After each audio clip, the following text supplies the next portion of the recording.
अमरावती जिल्हा परिषद अध्यक्षांच्या शासकीय निवासस्थानी झालेल्या एका पार्टीचा व्हिडिओ व्हायरल झाला.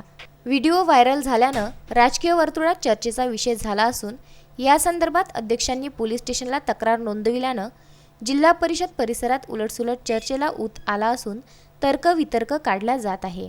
अमरावती जिल्हा अध्यक्ष नितीन गोंडाने यांच्या निवासस्थानी वाढदिवसाची पार्टी झाल्याचा व्हिडिओ व्हायरल झाल्यानं राजकीय वर्तुळात खळबळ माजली आहे. यापेक्षाही अधिक कार्यक्रम या ठिकाणी झाले असल्याची चर्चा दिवसभर जिल्हा परिषदमध्ये सुरू होती. नितीन गोंडाने यांनी 2 कर्मचाऱ्यांबाबत सिटी कोतवाली पोलीस स्टेशनमध्ये तक्रार दिली असल्यानं शनिवारी दुपारी पोलीस अधीक्षकांच्या कक्षात या संदर्भात चौकशी करण्याकरिता दाखल झाले होते. अध्यक्षांच्या निवासस्थानी अनेकदा रात्रीच्या वेळी वर्दळ पाहायला मिळते. त्यामुळे एकच व्हिडिओ व्हायरल झाल्यानं त्यांना आपले राजकीय भवितव्य टिकविण्यासाठी तात्काळ पोलीस तक्रार द्यावी लागल्यानं आता चर्चेचा विषय बनला आहे. सुरेंद्र बिसने, विदर्भ न्यूज, अमरावती.